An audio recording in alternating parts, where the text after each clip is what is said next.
আসসালামু আলাইকুম। শিল্পনগরী খুলনা থেকে সাথে আছি আমি রুমিজ বিল্লা। আপনারা কে কেমন আছেন আমি সেটা জানি না। আপনাদের সাথে অনেক দিন আমার যোগাযোগ নেই। আসলে যোগাযোগটা তো হচ্ছে এই ডিভাইসের মাধ্যমে। তো যোগাযোগ নেই কারণ আমি গত 2.5 মাস যাবৎ কোনো লং ভিডিও দিচ্ছি না। অবশ্য এখন শর্ট ভিডিও আমি কমিয়ে দিয়েছি।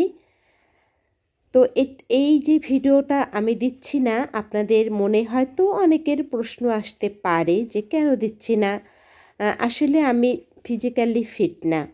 আমার কিছু নিউরোলজিক্যাল প্রবলেম দেখা দিয়েছে, যেটাতে আমি যেন মনে হচ্ছে যে আমি আমাকে নিয়ন্ত্রণ করছি না বা পরিচালিত করছি না, আমাকে অন্য কেউ নিয়ন্ত্রণ বা পরিচালিত করছে। তো এই সমস্যাটার মধ্যেই আমি ভুগছি, বিধায় আমি ভিডিও দিতে পারছি না। এবং আপনারা মনে হয় ইতিমধ্যে লক্ষ্য করেছেন যে আমার কিন্তু অনেকটা কথা মুখে বেঁধে যাচ্ছে। তো এই সমস্যাটাও হচ্ছে। আর লং ভিডিও দিলে তো কথা বলতেই হবে আপনাদের সাথে, আর এইখান থেকেই তো আমরা ফিডব্যাকটা আসলে পাই। তো সেখানেও আমার একটু সমস্যা হচ্ছে, সব মিলিয়ে হচ্ছে না। আর মনটা যেহেতু ভালোই না, যারা আমাকে চেনেন, আমি খুলনার মেয়ে রুমিজ বিল্লা।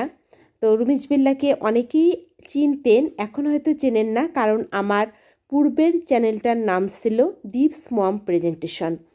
তো দীপস মম প্রেজেন্টেশন চ্যানেলটা আমি যখন মনিটাইজেশন করব যে সপ্তাহে, মানে আমার সব কমপ্লিট, এখন মনিটাইজেশন আমি করব, ঠিক সেই মুহূর্তে আমার চ্যানেলটা হ্যাক হয়ে গেল। তো সেই কষ্টটা ভুলতেই আমার প্রায় 2 মাসের মতো লেগে গিয়েছিল। এরপরে সবার উৎসাহে আমি আবার একটা চ্যানেল খুলেছি। তবে এই চ্যানেলটা কিন্তু শুধুমাত্র শখের বশে। আগের চ্যানেলটা যেমন আমার ইচ্ছা ছিল আমি সেখান থেকে ইনকাম করতে চাই, কিন্তু এই চ্যানেলটা আমার শখের বশে। এই চ্যানেলটা আমি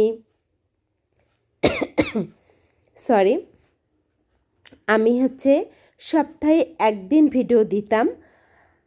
আর আগের চ্যানেলটায় কিন্তু আমি প্রতিদিন লং ভিডিও দিতাম, প্রতিদিন। তো আমার কিছু কিছু ভিডিও বেশ অনেক আমার ভিউজ আসছিল, প্রায় 35,000, তারপরে 37,000, 25,000 এরকম কিছু আমার চলে আসছিল। কিন্তু আর এখন তো আমি ভিডিও দিই সপ্তাহে একদিন, বলতে ভুল হবে, দিতাম। তো যাই হোক, অনেক দিন পরে আবার আমি ভিডিওটা একটু দেওয়ার চেষ্টা করছি, কারণ আমি আসলে আপলোড কী করে হয় আমি গত 2 মাসে সেটাও ভুলে গেছি। কিভাবে কি করতে হয় আমি অনেকটা ভুলে গেছি, বিধায় আমি আবার একটু ফেরত আসলাম। আর এটা হচ্ছে চিংড়ি মাছের বড়া, যেটা এখন আমি করছি। বড়া বলতে পারেন, অনেকে কাবাব বলেন, কারণ আজকে সে তার বার্থডে। তো ভাবলাম যে সন্ধ্যার নাস্তায় একটু চিংড়ি মাছের কাবাবটা করব। তো এই চিংড়ি মাছের কাবাবটা আমার বাচ্চারা খেতে অনেকটা পছন্দ করে, তো সেজন্যই এটা করা। আর আরেকটা কথা বন্ধুরা, যে মানে ইউটিউবে কাজ করতে এসে অনেকের সাথে যাদের আমার পরিচয় হয়েছিল, তো তাদের কাছ থেকে আমি আসলে অনেকটাই দূরে আছি। তো তাদের কাছে অবশ্য ফিরে যাওয়ারও অতটা আমার আর উপায় নেই, কারণ আমি ভিডিও দেখতে পারি না। ওই যে বললাম আমার কিছু নিউরোলজিক্যাল প্রবলেম হয়ে গেছে, তো একটা দূরত্ব তৈরি হয়ে গেছে। তারপরেও আমি আপনাদের কাছে রিকোয়েস্ট করব যে আপনারা যারা আমার ভিডিওটা এই মুহূর্তে দেখছেন, তো প্লিজ অন্তত একটা লাইক দিন, কমেন্ট না করেন, একটা লাইক দিন। যদি দেখবেনই তো একটা লাইক দিন, এবং অবশ্যই 3 মিনিট ভিডিওটা দেখবেন। 3 মিনিট দেখলেই এনাফ। আমার কিছুটা ওয়াচ টাইম আসবে। ওয়াচ টাইমে আসা সেরকম একটা করি না, কারণ যেহেতু আমার আর্ন করার আর কোনো ইচ্ছা নেই। আমি জাস্ট আমার স্মৃতি এখন থেকে আমি এই আমার চ্যানেলটাকে আমি অ্যালবাম হিসাবে ব্যবহার করব, যেটা আমরা আগে ছবি তুলতাম এবং অ্যালবামে যত্ন করে রাখতাম। ঠিক সেই রকম আমার একটু ইচ্ছা আছে যে আমি এখন কিছু কিছু ভিডিও আমি খুব যে মানে ভালো লাগে এরকম কিছু মুহূর্ত আমি ক্যামেরায় ধারণ করে এটাকে আমি আমার ইউটিউবে আপলোড করে রাখতে চাই। তো বন্ধুরা, এই জন্যই আপনারা আমাকে অন্তত একটা লাইক দিবেন, আমি তাতেই অনেক খুশি, আর আমার জন্য দোয়া করবেন।